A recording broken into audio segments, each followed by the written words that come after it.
Well, it is my pleasure to introduce our speaker today. This was a great kind of preview, hearing about lions. And so I think us in the Midwest are really excited and interested in hearing about some different changes of geography. So Timothy Massawe is a lawyer in Tanzania. He's the founder and director of the non-governmental organization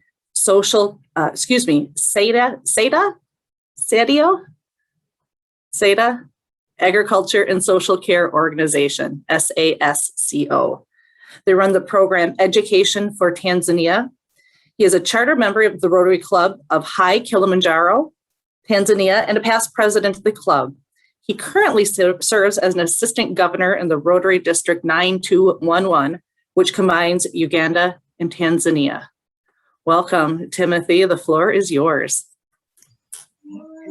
Thank you so much. I'm really honored to be your guest speaker today.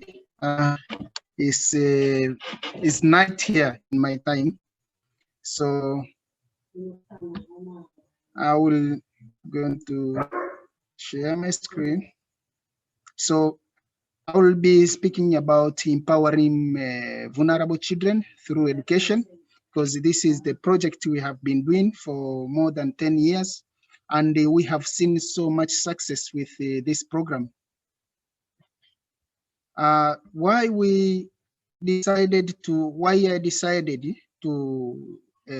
form an organization to provide sponsorship for vulnerable children in my country is because marginalized children go through a lot to get their education. Most children in Tanzania who want to study and they are doing excellent in class are from the poor families. So I'm taking my own case as an example. I was born into a family of 10 and I was the last born. So my parents were peasants in the village of Kibosho, where I grew up. So poverty in my family caused most of my siblings to miss education.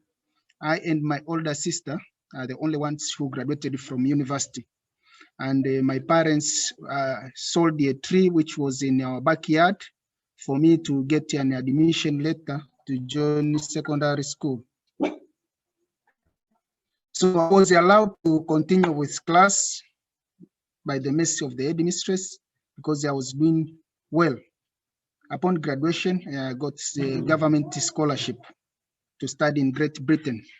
And when I returned to Tanzania, I had one dream in my mind to start an outreach program to assist Tanzanian children who have academic potential, but poverty prevents them from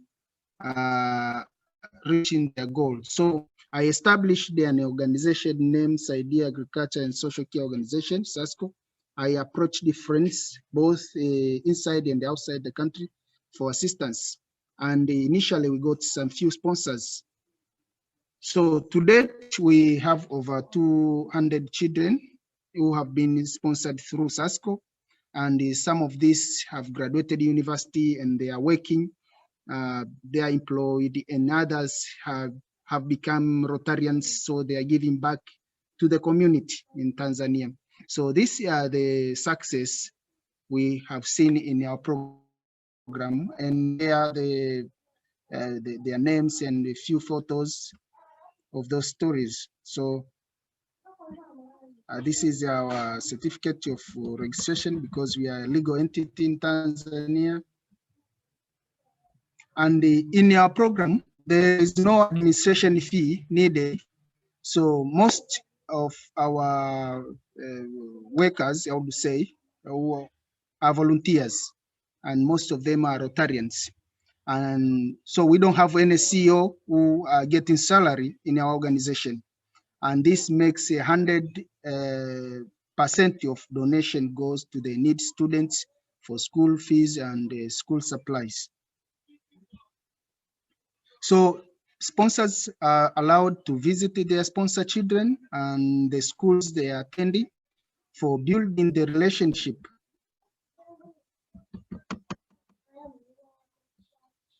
So we allow sponsor and the children to interact, to write each other letters, and also to visit the school they are attending, and get the report cards, the academic report cards.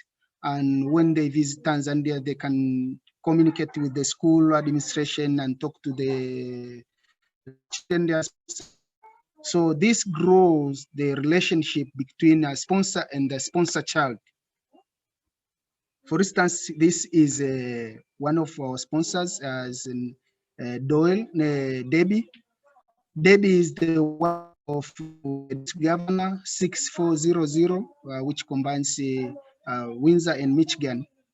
Her husband, Noel Jackson, is the current district governor, and they are sponsoring 3 children. So this was taken last year when Debbie and her husband were visiting their sponsor children. They sponsored 3 children, 1 in high school and 2 in primary level. So we have another photo of one of our sponsors. Julie Caron is a medical doctor in Toronto, sponsoring 3 young girls who are in high school. And this photo was taken when she was visiting their school here in Tanzania. We have another photo of Maureen Lucas. Maureen is the past president of the Rotary Club of Windsor 1918. And Maureen had been sponsoring these girls since they were very young, since they were in a nursery school. And now they are high school, and Maureen had never met them. So the girls, they were shocked and they cried the tears of joy because of what Maureen was doing to them, since they were very young and they had not even met. And they were so happy, they hugged her and they cried. And Maureen was also happy to meet them. And that is what reflected the spirit of Rotarians, that they help people even if they have not met them. So we have so many success stories because most of our sponsor children, they come from different backgrounds. Today I will just name 2 success stories. I have so many success stories, but because of the time, I will try to make a long story short. We have the success story of a young master guy named Lecton Morris, so from a very poor family. And for those who have been to Tanzania or have read read the culture of different tribes, you will find that the Masai are still primitive, and most of them don't want their children to go to school. So this young man guy, very smart, the community approached us and they asked for assistance to support this young man. And we sponsored him since he was in a primary level. And Lecton became one of the top 10 best students in Tanzania. And he has leadership talents. He became the president of the student organization in his university. And last year, Lecton graduated from medical school at Herbert Kairuki in Dar es Salaam. And now Lecton is saving. This is Lecton.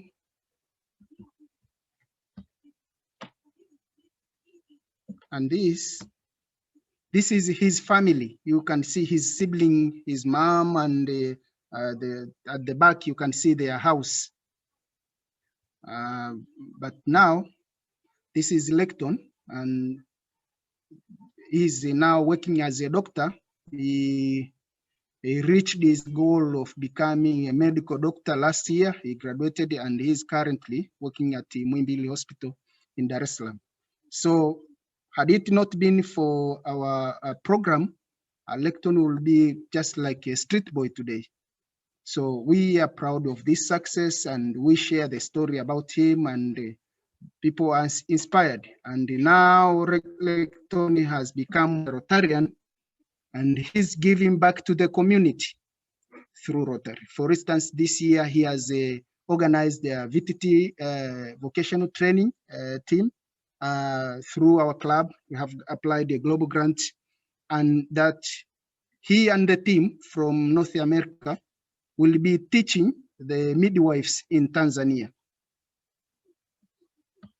So we have another success story of a young girl called Neema. Neema was always dreaming to be a nurse, but poverty in her family also didn't allow her to continue. So in 2012, Neema was brought to us by the social welfare and was recommended for sponsorship.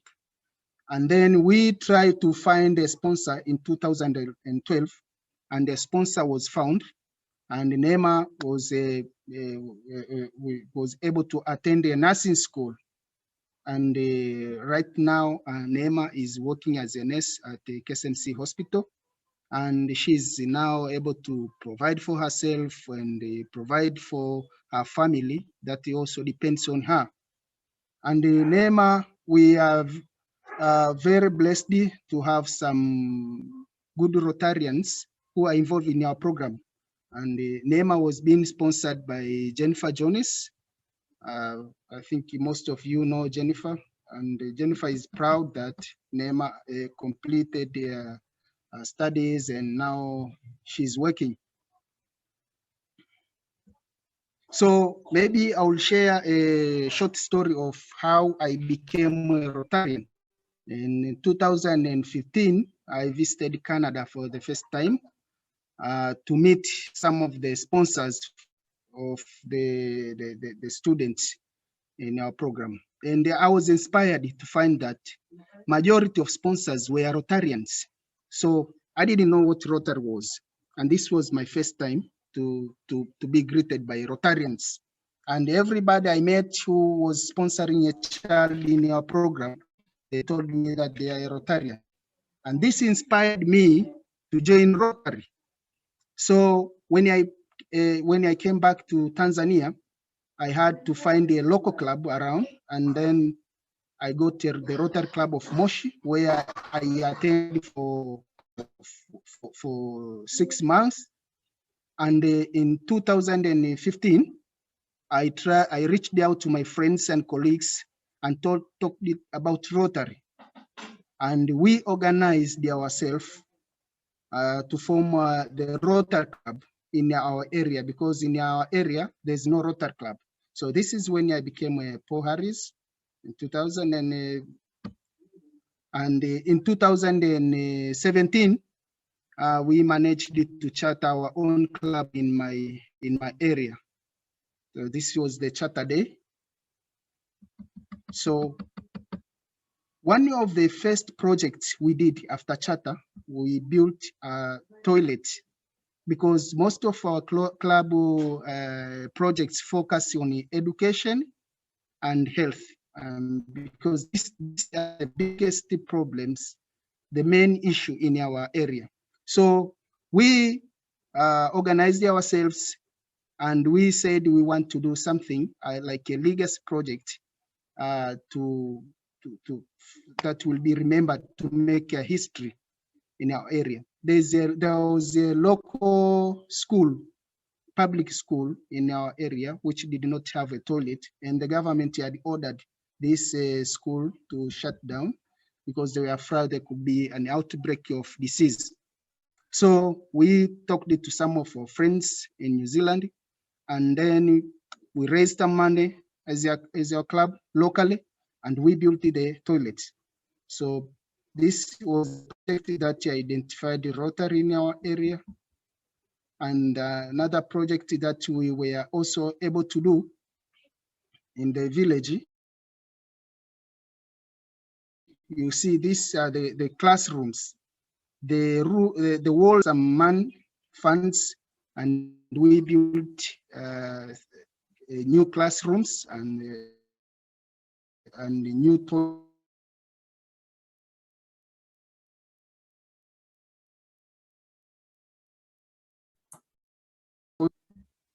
So we have done another project.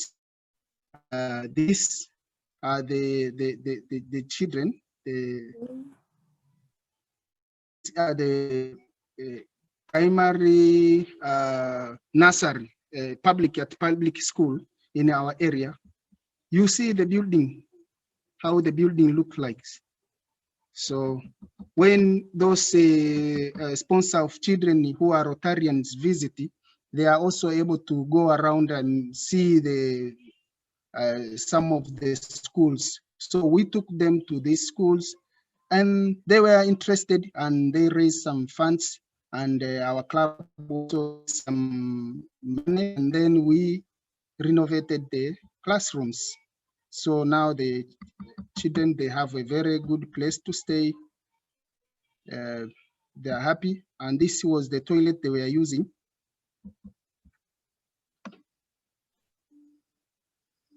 But now we build a new toilet for these kids with hand washing facilities.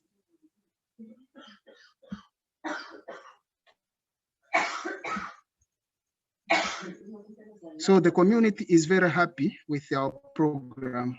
So right now we are dealing with the two needs in our community. One of them is the school toilets at the school called the Baruti. This is the school where refugee children attend. You see, when there was a genocide in Rwanda and Burundi, most refugees came to Tanzania. So this is where most of the children attend, and this is their toilet. So they have approached our club for assistance. The school has more than 700 kids, and they were using only one pit latrine. So last month they invited me to speak to the school, and our club raised some money. We donated some soccer balls, and the students, they were very happy about that. So and these are some of the students, the children in our program who are looking for sponsors. I cannot mention or speak about all their backgrounds, but if there's any individual Rotarian who is interested to sponsor a child, then I can forward the list and their backgrounds. So this is what I had to share with the Rotary Club, your club today. And if there's any question or something I need to make clear, I will be, I'm ready to answer your questions if you have any question. I have one to start. How many kids have been sponsored through Rotary altogether? They are over 100, over 200. Yeah. How much does it cost to sponsor a child? It costs 1,000 USD, and that covers the tuition fee for the whole year, including school supplies. And I have another question, if I could. A couple of them. How are the students chosen? And where do the students live? Do they live at home, or is this a boarding school? Yes, most schools that we take them to, because they are struggling in their families. These are the boarding schools, so they can get food and everything in their body, and also they can get electricity to do their homework, because some families don't have electricity in their homes. And so how are the children chosen? Do they apply, or do you seek them out? We used to have a website, but we get so many applications, more than what we are able to provide. And we came to realize that some people who are able to go online and they apply, they are not the right ones, you see. So what we did, we started working with the local government. The local government, and especially the social welfare office, they identify these children, and we also work with schools because the teachers, they know what those students, how they are struggling in their background. So when we visit a school where we are sponsoring children and they know us, they come with their background and say, look, this child is doing very well, and you see she has a single parent, and she's not getting what all the needs, school needs. Can you see if you can, your organization can support them? So we take those information and we send to clubs and to our friends, and if they are lucky, they get picked.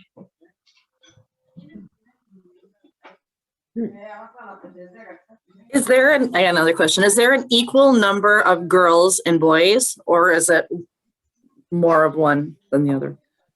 Yeah, if you see in our program, most of our sponsored children, they are girls. And we did this because when we are starting, we wanted to empower more women in our community so that they can be able to, we had this saying, if you educate a woman, then you can educate so many. So we had this in mind, and we picked a lot of girls more than boys from the beginning.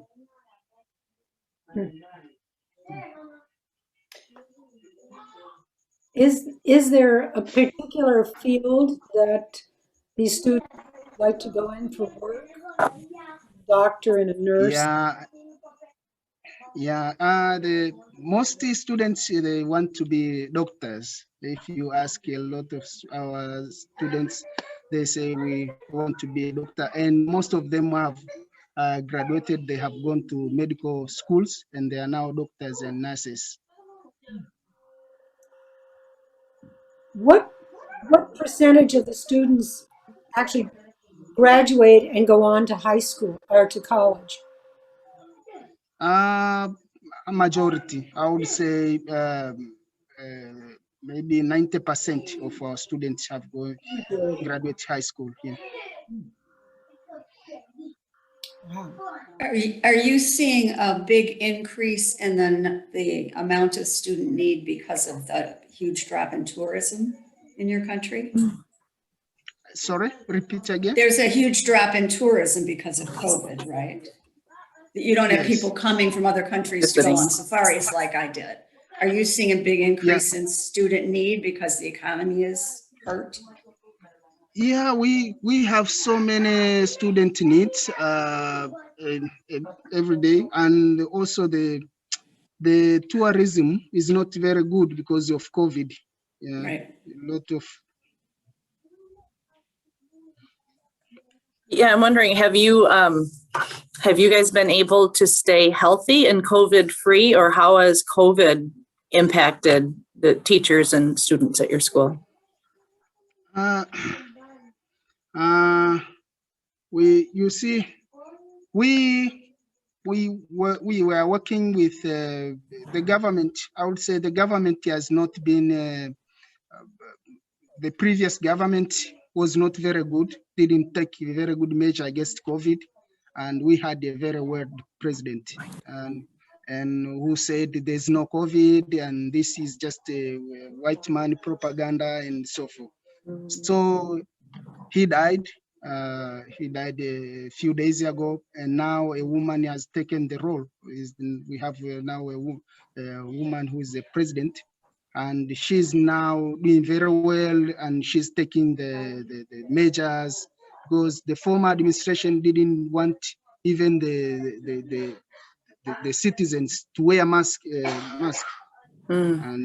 So now the government is emphasizing all the preventive measures to be taken. Yeah, so I would say we are in the right track now. Betsy, did you have a question? My question actually was exactly about the impact of COVID, but so we were on the same page. So is it President Hassan who's in power now? Yeah, we have a woman president who took power after the death of the other president. Yeah. Wow. Well, and I would imagine because the president is now a woman, is she the first woman that Tanzania has had as president, or is she not the first? She's the first woman, Okay. and she's the best one. Well, I mean, that for the young girls in your school to now have the leader of the nation also be a woman, I think that's very powerful. Yeah, that's very inspiring to them. We have our first vice president who's a woman now in our Mhm. country, and that's been a big impact on all of our youth. Mhm. Yeah. Any other questions? This has been great. I wish was we just could gonna- Yep. walk around and see them. Go ahead, Peggy. Your Rotary Club, Timothy, seems to have taken on a lot of different projects. How many Rotarians are in your club? We are 12. 12? We Oh, yes. that's unbelievable. We were 20, over 20, but some moved it to other places, and now we are 12. We are trying to recruit more Rotarians now. Yeah. So are we.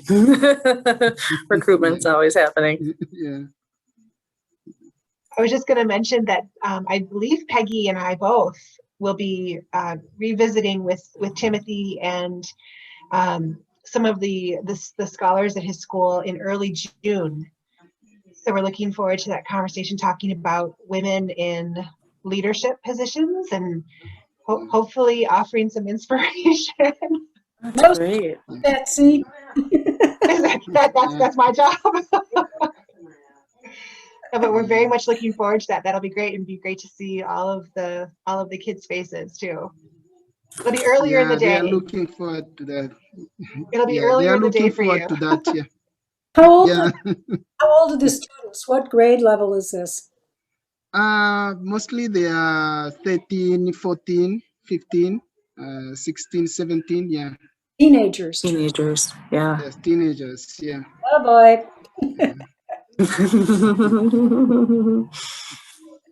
Well, we are so grateful for your time this evening for you, this afternoon for us. And as we close the meeting today, we are going to recite the 4-way test of the things that we think, say, and do as Rotarians. And I meant to share my screen, but I didn't. So let me try this one more time. All right, can you guys see it? Yes, okay. Yep. First, is it the truth? Second, is it fair to all concerned? Third, will it build goodwill and better friendships?